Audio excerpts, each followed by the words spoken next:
बगामाटी नोंथांमोनहा मुंखौ खोनाबाय जानांगौ।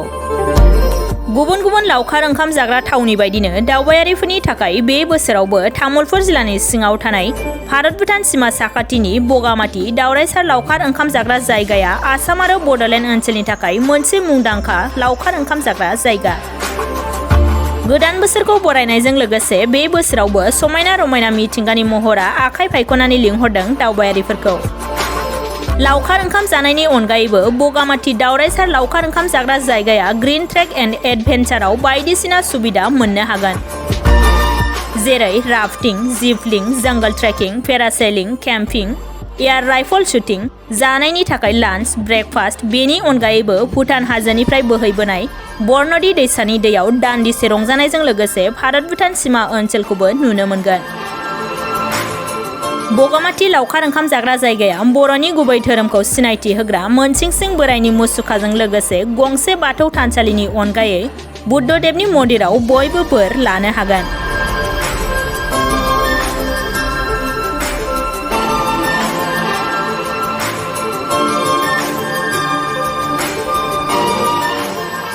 मुलाम्फा जानाया मांगदे बाथौ गायसनना बर'नि सिनाखि गायसननायाव दाने बहुत हारियाबो मोजां मोनलांदो।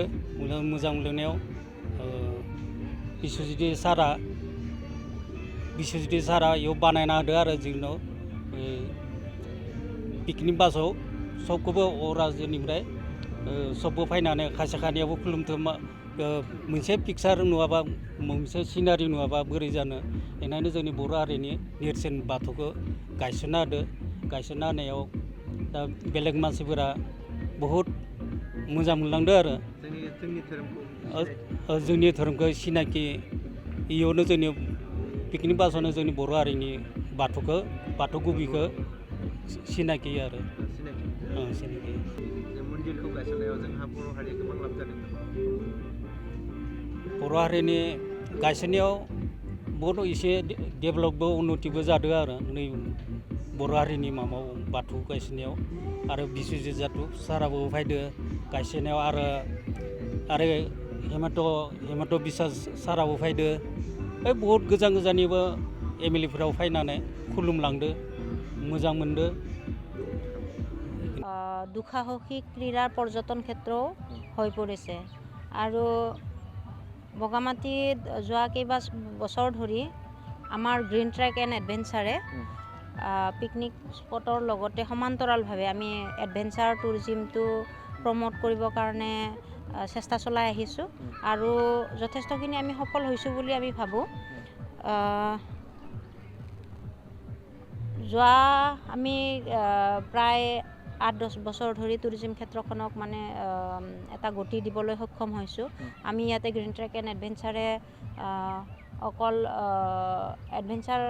এডভেঞ্চাৰ গেমখিনিয়ে নহয়, লগতে ইয়াতে আমি ৰাতি থকাৰ ব্যৱস্থাও কৰিছোঁ। আমাৰ টেণ্ট একমডেশ্যন হয়, লগতে white water river rafting, zip lining, jungle trekking, এনেকুৱা ধৰণৰ বিভিন্ন ধৰণৰ এডভেঞ্চাৰ এক্টিভিটি আমি ইনক্লুড কৰিছোঁ আৰু ভৱিষ্যতে আৰু বহুত কিবা কিবি আমাৰ প্লেন আছে। আমি সেইমতে আগুৱাই যাব পাৰিম বুলি আমি ভাবিছোঁ। আমি আশাবাদী বগামাটি পৰ্যটনস্থলী হিচাপে অসম ভাৰতৰ লগতে বিশ্ব দৰবাৰতো প্ৰতিষ্ঠা হৈ উঠিব। নতুন বছৰলৈ আৰু বগামাটিলৈ কেনেকৈ উপভোগ ল'ব পাৰিব? বগামাটিত আহিলে আপুনি প্ৰকৃতিৰ মাজত এটা সুন্দৰ দিন কটাব পাৰিব, সময় কটাব পাৰিব। বৰনদী খুব ধুনীয়া এখন নদী, ভূটানৰ পৰা বৈ অহা এখন নদী। লগতে আছে বৰনদী ৱাইল্ড লাইফ চেঞ্চুৰী, য'ত যিখন জংঘলত আপুনি বিভিন্ন প্ৰজাতিৰ চৰাই চিৰিকটিৰ লগতে বিভিন্ন প্ৰজাতিৰ জীৱ জন্তু আপুনি দেখিবলৈ পাব। তাৰ কাৰণে অৱশ্যে জংগল চাফাৰী বা জংগল ট্ৰেকিং এনেকুৱা ধৰণৰ ক্ৰীড়াবিলাক আপোনালোকে ল'ব লাগিব, তেতিয়া সেইটো উপভোগ কৰিব পাৰিব। লগতে আপুনি ৰাফটিঙৰ সুবিধা আমি কৰি থৈছোঁ, জিপ লাইনিঙৰ সুবিধা আছে। খুব সুন্দৰকৈ আমি থলুৱা ধৰণৰ খাদ্য আমি ইয়াতে পৰিৱেশন কৰোঁ। অকল আমাৰ কেম্পছাইটত বুলিয়ে নহয়, বাহিৰৰ যিখিনি দোকান পোহাৰ আছে তাতেও থলুৱা খাদ্য সম্ভাৰ পোৱা যায়। আজিৰ দিনত ৰাইজৰ কেনেকৈ সহায় পাইছে আপোনালোকে?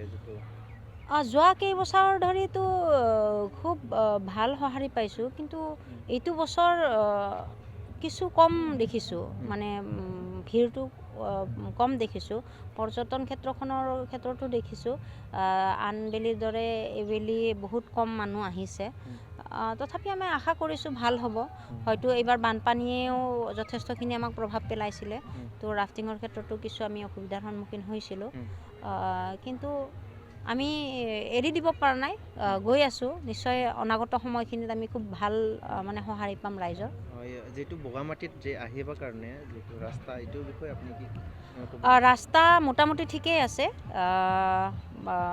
দুইফালৰ পৰা বৰ্তমান আহিব পৰা অৱস্থা হৈছে আমাৰ কেম্প ছাইটৰ সেইটো ফালে মানে ৰাস্তা আপোনাৰ দুটা ৰাস্তাৰে আহিব পাৰে আপুনি গুৱাহাটীৰ পৰা একদম বাঙালীপাৰা হৈ চিধা বগামাটি পিকনিক স্পট আহিব পাৰে নহ'লে আপুনি ৰঙিয়া হৈ তামোলপুৰ হৈ নাগৰিজুলি টি গাৰ্ডেনৰ সেইফালেদিও আহিব পাৰে আৰু ওদালগুৰি ফালৰ পৰাতো ধুনীয়াকৈ অহাৰ ৰাস্তা আছে গতিকে ৰাস্তাৰ অসুবিধা নাই খুব সুন্দৰকৈ গুৱাহাটীৰ পৰা একদম নিয়াৰেষ্ট হয় এপ্ৰক্স 90 কিলোমিটাৰ মানে যাত্ৰা 2-2.5 ঘণ্টাৰ ভিতৰত আৰামছে আহি পায় ট্ৰেক এণ্ড এডভেঞ্চাৰে কেইবা বছৰো ধৰি বগামাটিত সুন্দৰভাৱে ৰাতি কটাব পৰা জংঘলৰ মাজত ৰাতি কটাব পৰা ব্যৱস্থা কৰিছোঁ আমি